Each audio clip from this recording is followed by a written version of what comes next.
So I really never done something along the lines of, a movie review or anything like that. But today I really just want to talk about Star Wars. Basically, Star Wars is the new movie, Rise of Skywalker. And in the background, you'll be seeing some Star Wars Fallen Order gameplay because I don't know what else to put in the background other than some Star Wars gameplay, which I think fits this whole video properly.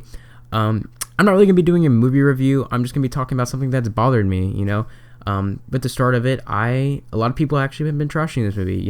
On Rotten Tomatoes, it has 55%. And, I guess going into it, I kind of looked at it. The plot of the movie wasn't great. But, I can understand where they're coming from.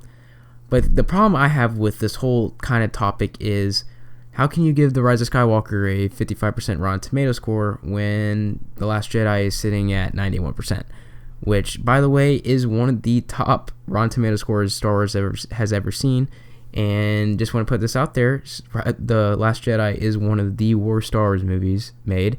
Actually, it probably is the worst Star Wars movie made by Lucasfilms, or which is not made by Lucasfilms, but is made by Disney. But in the whole Skywalker saga, this is the worst one, in my opinion, and by I think majority opinion agree with me that this is easily the most really weirdest plot line ever. And the fact that it has 91% to Rise of Skywalker's 55%, it just disappoints me in the fact that I actually thought The Rise of Skywalker had some pretty good action in there. In my opinion, I thought it had one of the best action out of all the Star Wars movies. At least in this trilogy, it had the best action. Just the whole, fight with this humongous fleet of destroyers. By the way, that's a spoiler. I don't care. I'm just gonna be spoiling some stuff. There will be a spoiler warning at the beginning of the video, though, but that's a spoiler. And bringing back Palpatine for me was pretty cool, in my opinion. It kind of brought back that whole. I feel like nostalgia. For a lot of people, they thought like J.J. Abrams was just forcing Palpatine in just because he saw how bad The Last Jedi did, and they were just trying to kind of like almost forget about The Last Jedi. But like for me, I actually enjoyed Palpatine being on the big screen again. I actually enjoyed it. It felt like I was watching like from when he died from the Return of the Jedi. Well, quote unquote die.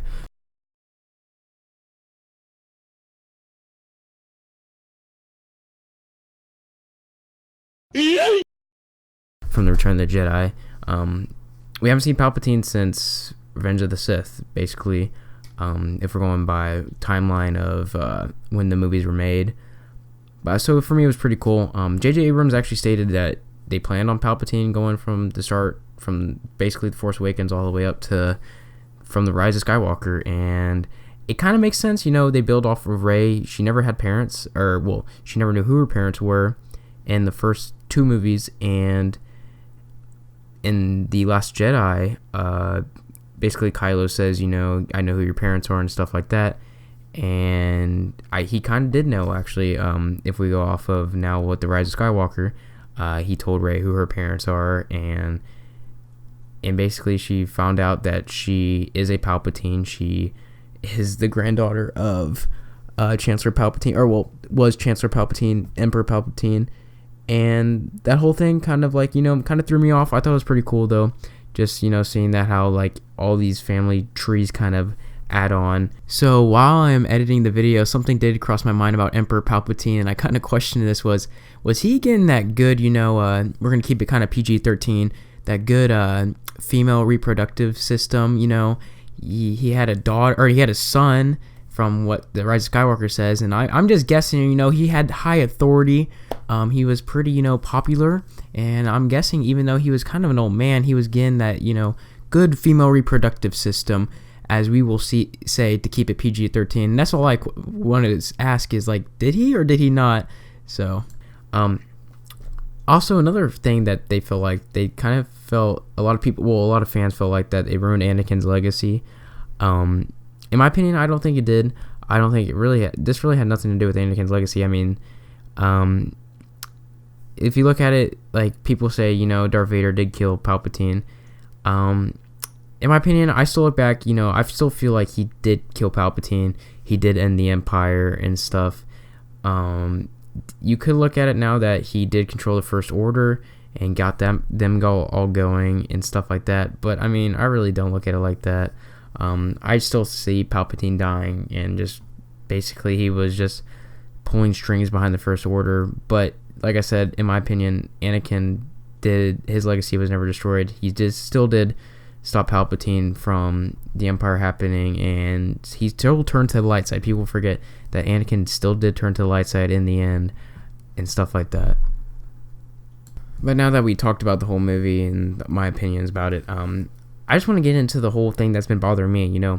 I watched the whole reviewer about it. I forgot the guy's name. I don't know for a fact, but he was on the trending page the Wednesday before opening night. And by the way, I saw this movie opening night with my friends, and he was basically trashing the movie like all the other reviewers were. And it started getting me really worried about the movie. I was texting my friends just saying, man, I think this movie's going to suck and stuff like that. And going into it, I was ready to be let down and stuff like that. I don't know who the guy was. I don't want to trash him, but all I can say is I think the guy was delusional. I think he didn't look at the whole action part of the movie. It's his opinion, but in my opinion, I thought this movie was pretty good, at least for the action side part of it. But all I can say, man, is reviewers, they kind of get a lot of these movies are wrong nowadays. It's not just the whole Star Wars, The Rise of Skywalker. It's been a lot. Joker did not receive really well by the reviewers, but received really well by the audience. And I'm just going to put something on the screen here. The Last Jedi, or I said Jedi. I don't know what the hell I said. The Last Jedi had like a really high Rotten Tomato score and a really low like audience score. But then the Rise of Skywalker had a pretty low Rotten Tomato score, but a pretty high audience score. In my opinion, that's just saying the reviewers don't matter anymore.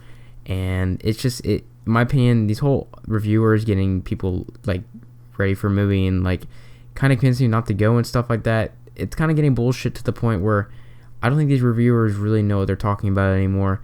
But I'm not going to talk about that whole aspect of it. All I'm going to say is this: I enjoy The Rise of Skywalker. If you're a Star Wars fan, you should see it. And if you are a real Star Wars fan, usually you will like this movie. It had good action scenes in it. Like I said, the plot was off, but it had pretty good action scenes in the whole entire movie. It was scattered off a lot, though. I will say that it was going planet to planet, like jumping planet to planet, literally. There's so many transition scenes. But like I said, this is probably one of the most action-packed Star Wars films. Not the best Star Wars film, let me get that right. I'm not saying the best Star Wars film. Most action-packed we've seen in a while, with the whole end, like almost like an endgame scene, I guess you can say, is just all these destroyers there that Palpatine had apparently building up and stuff like that. But other than that, I'm just gonna give my whole review or my whole like score from out of 10. I would say I would give this a 7 out of 10. For me personally, I thought the movie was decent, not great, but decent. It wasn't something that I'd watch a million thousand times, but something that I watched once or twice. And I'll probably watch it again when it comes out, or I'll probably even go see it in the theaters again. By the way, I would give The Last Jedi, just want to put this out there, a score of like a 4 out of 10. Just want to put that out there. I actually despise watching that movie if I'm doing a Star Wars marathon. I have to force myself to do it. And one more thing I'd like to comment on, this thing actually made me so happy. Making Rose a character so worthless in this movie made me so happy. I hated seeing her character in The Last Jedi. She was just, in my opinion, just thrown in there. I don't know why she was even in The Last Jedi. Really, her and Finn could have died in that movie, but that's not the whole point. I just actually hated her as a character. I don't hate the woman as an actor. I just don't like the character overall. I thought it was just something they just threw in there to like throw in our faces and stuff like that. Her and whole Finn's love thing, I don't even know what the hell it was. It was kind of like a forced kiss, and it was almost made me want to puke, in all honesty. But I'm glad she was kind of a worthless character in this movie. So that's the last thing I'd like to comment on about this whole entire movie. Like I said, I enjoy The Rise of Skywalker. Reviewers are kind of, I wouldn't listen to them anymore nowadays. Just want to get people down before a movie, and it, in my opinion, it didn't change the way I felt about the movie. I actually enjoyed the movie. So pretty much that's it, guys. I hope you did enjoy this video, something like this. I really won't do probably another review over some movie probably ever again, but I thought this was a pretty good video idea. My friend kind of gave me this idea too, so I hope y'all did enjoy. Make sure y'all leave a like, subscribe, and I'll see y'all in the next one. Peace out.